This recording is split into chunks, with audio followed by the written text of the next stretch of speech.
Okay, now next up, we do have Iltani, ASX code ILT. As I said, Iltani are focused on the discovery and supply of metals and critical raw materials. The world needs to realize a clean energy future.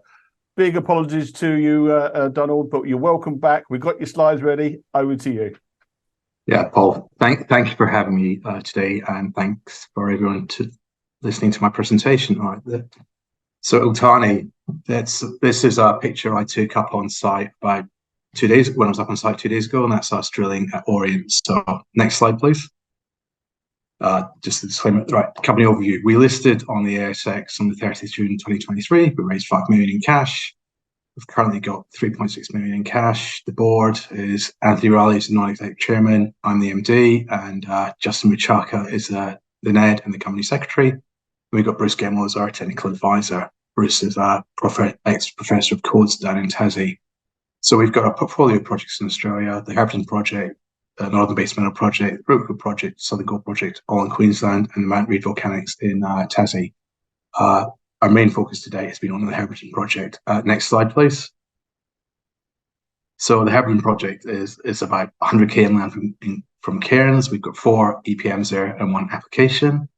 So we've got in terms of our active projects there, we've got the Orient project, Isabel Extended, Antimony Ward, and the Bunu epithermal project. To date, we've primarily focused on Orient. We completed a stage 1 RC program in August. We did 14 holes there for about 2,000 meters, and we're currently drilling, as we speak, 23 holes. We're going to do about 3,500 meters. So the plan with the stage 2 program is to do 10 holes now, about 1,700 meters, stop for the wet. And as many people are probably aware, there's a cyclone forming off Cairns, Cyclone Jasper. So that's about 4 or 5 days away from us, and we'll do the remainder of holes after the wet season abates. Next slide, please. So Orient is an extensive precious metal rich epithermal system. The whole system was mapped by a geo called Nick Tate. Nick Tate has picked up strong epithermal textures in the veins. So essentially, we've got the epithermal vein systems at surface, and there's a porphyry system at depth underneath it. Strong similarities to the Bolivian tin porphyry systems. We've got high grade zinc, lead, silver, indium veins and stockworks outcropping over 4K squared area. Nice, strong hydrothermal alteration, filling argillic propylitic surrounding the mineralization, and it was mined from 1886 to 1924. And you can see on the image there some of the old workings. You can see them trending up a vein system, and you can also see that the veins are on top of hills, which helps from a strip ratio. Next slide, please. So Orient West, stage 1 RC, we did 7 holes at Orient West. We intersected wide zones of mineralization at Orient 10. We got 41 meters, 125 grams silver equivalent from 60 meters downhole. So what we're seeing is high-grade veins surrounded by large zones of stockwork and replacement mineralization in a halo of alteration. So we've got vein systems running along on the north and south of the hill. So we've drilled to the north, we've drilled to the south, we've come back in, and we've done some more holes there as we speak. We're going to do some more holes there after the wet season. Where we're going to go after the wet season was we're going to go down to the area where Nick Tate has mapped stockworks and Gossan and test that. So all the mineralization we've intersected at Orient West is open down dip and open along strike. So we're looking at Orient West from a bulk tonnage open pit perspective. So we're going to essentially follow the vein systems along strike to try and delineate a large open pit tonnage. Next slide, please. So this is what we're seeing at Orient West. We believe it's a large-scale tension gash vein array. So we've got the vein to the north, the vein to the south, plus these tension gashes in between. And the whole system comes up on as a hill. So you can see from the cross-section there, multiple stack vein systems, high-grade veins with low-grade alteration and mineralization around vein systems.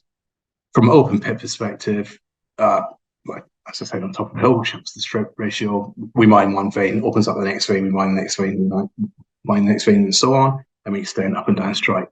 Next slide, please. Orient East, we also did some drilling, 7 holes, 800 meters. Similar story at Orient East. We've got these, we intersected multiple high-grade vein systems with extensive low-grade mineralization. So Orient 1, we got 38 meters at 190 grams silver equivalent, starting 19 meters down the hole, with high-grade material in there. For example, the 7 meters at 450 silver equivalent. And further down the hole, we got 40 meters at 80 grams silver equivalent. Again, all mineralization intersected open down dip and long strike. And we're currently doing some holes there as we speak, and we'll come back and do some more holes there after the wet. Next slide, please. So this slide is really key for us. So as I said, we're dealing with this big system, at least 4 kilometers squared of mineralization outcropping at the surface. So you can see we've got Orient West, Orient East. The veins from Orient West and Orient East link up. Into the north, we've got Deadman Creek, which is a large stockwork mineralization zone. So you can see we've got our drilling at Orient. On this, we've got the key intercepts we've drilled at Orient West, the key intercepts we've drilled at Orient East. Large, thick intercepts, good grades. The question we have to ask ourselves is, if we're after a bulk tonnage resource for an open pit perspective, do we have enough room in the system to fit that resource in? Is there enough strike length of the veins that we can drill to find that tonnage? And we believe there is. As you can see from the map, there's a lot of strike length for us to drill along. In terms of equivalent companies, we look at Silver Mines Bowden's project in New South Wales, where they've got a reserve of 30 million tonnes at 100 grams silver equivalent. They've got a market cap of about $250 million. We look at Bowden's as potentially equivalent to us. So, as I said before, we've got the epithermal mineralization at surface, and underneath, we believe we've got the igneous intrusion and porphyry intrusion at depth. The whole system sits inside this rhyolitic complex with the Bunmu caldera around the outside. So the system has been preserved as the caldera collapsed. Most of the porphyry systems in Australia, particularly in Queensland, have been eroded down to their roots. We've got the entire system. We just don't know how deep the porphyry is beneath us. We believe that at the top of the system, we've got the lower grade zinc-lead mineralization, and at depth, we think we're going to transition down to the higher temperature copper mineralization, but we don't know until we drill. We are planning to put an application in for grant funding from the Queensland government to do a deeper proof of concept hole. We're working with our geophysicists to select probably the best deep IP anomaly to drill, and hopefully we get funding and we'll drill that in the new year. Next slide, please. So silver and indium, unique ASX exposure. Test work from Orient indicates that we can produce a lead silver con and a zinc indium silver con. We've spoken with traders and everyone's interested in the con. There's a market out there for both.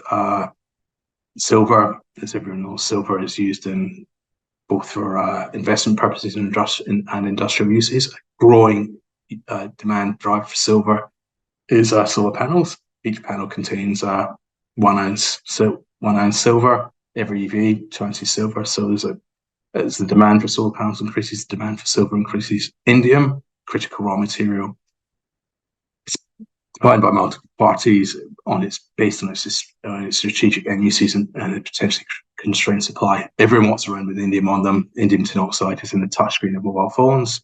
Currently, indium price is about $350 a kilo.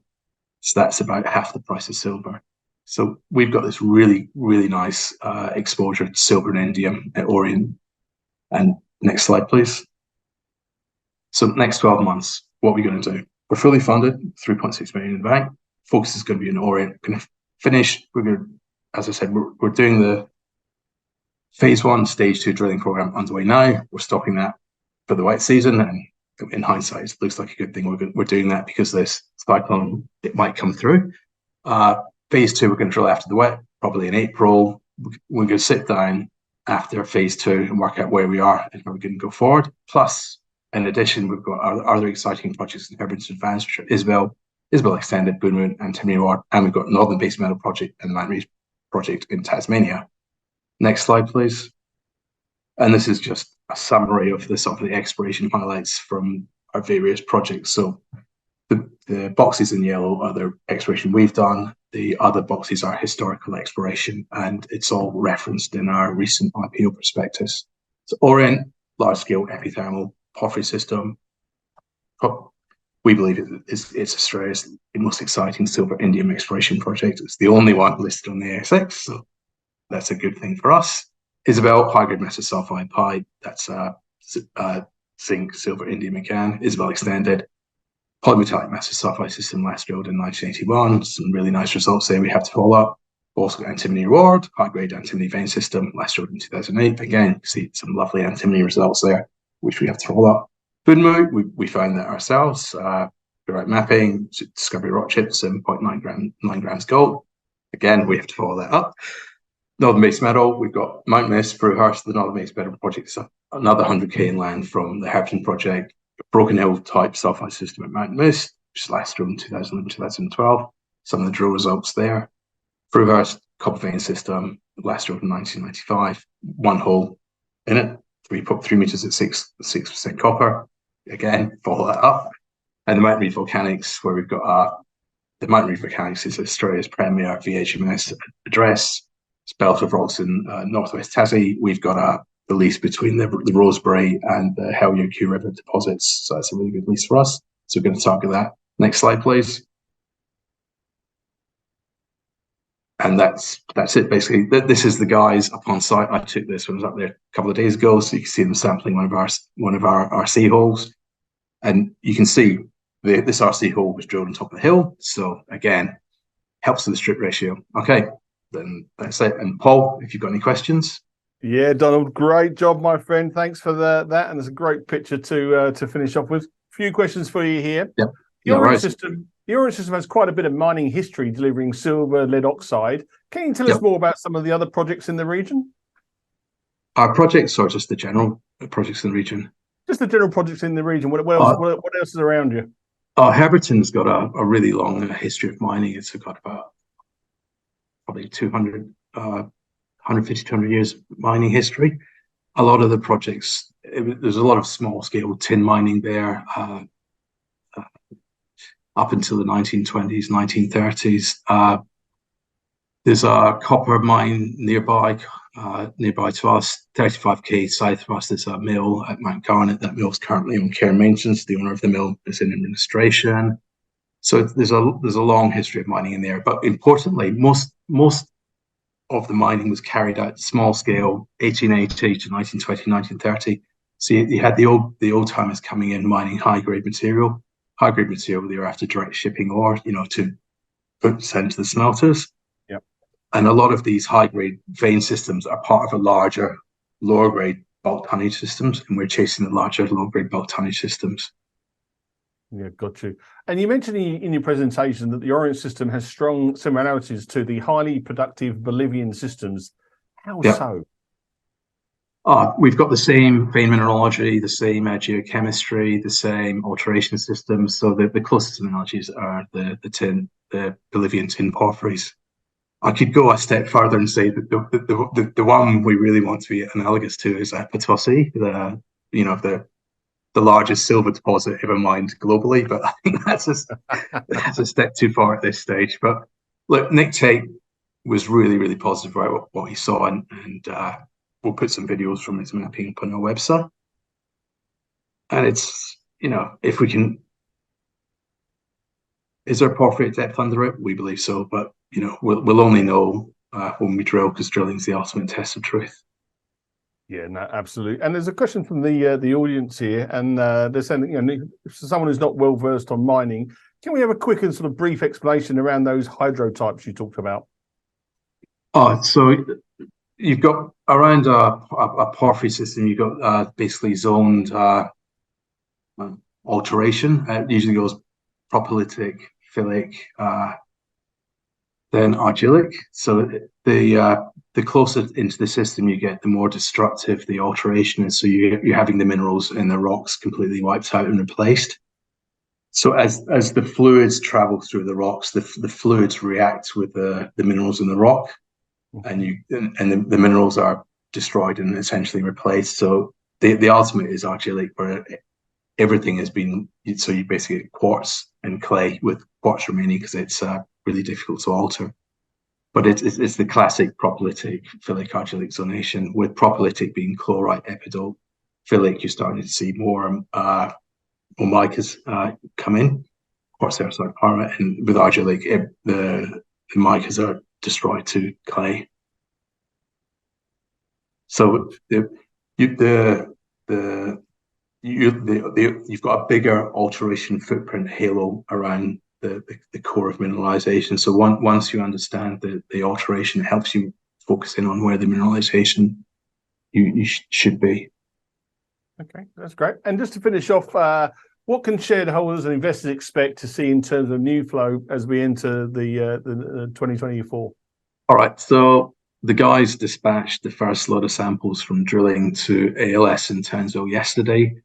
Subject to ALS's workload, we should expect to get assay results back in 4 to 6 weeks' time from ALS. So we should see a progressive release of assay results through January and February from the drilling we're doing now at Orient. We're also going to start work on reprocessing historical data on our other projects, so we'll release that information as and when it becomes available. Once the wet season abates at Orient, hopefully March, April, March, but we never know. We'll get back in there with the rig and finish the remainder of the stage 2 program. Again, we'd expect assay results 4 to 6 weeks after the samples have been dispatched to the lab. Once we've got all the information from the stage 2 program, we'll sit down with our consultants for Mining 1, and we'll start to contemplate the size of the system, what the resource could be, how we're going to come back and start to do infill drilling for resource, and what spacing for the, for an inferred resource, etc. Plus, I said we're making this application to Queensland government to get grant funding to do a proof of concept deep diamond hole. If we get the application, if we get the grant funding, we should hopefully drill that hole in May, June. So that will be an exceptionally exciting hole to drill, because we're targeting a deep IP anomaly. We know the shallow IP anomalies represent mineralization because we've drilled them. So the deep IP anomaly should be mineralization. We don't know until we drill. And also we don't know how the zonation in the veins will change as we move down towards the porphyry. We hope we'll move from cooler temperature, which is light zinc mineralization, towards hotter temperature, which is copper mineralization at depth, but we just don't know until we drill.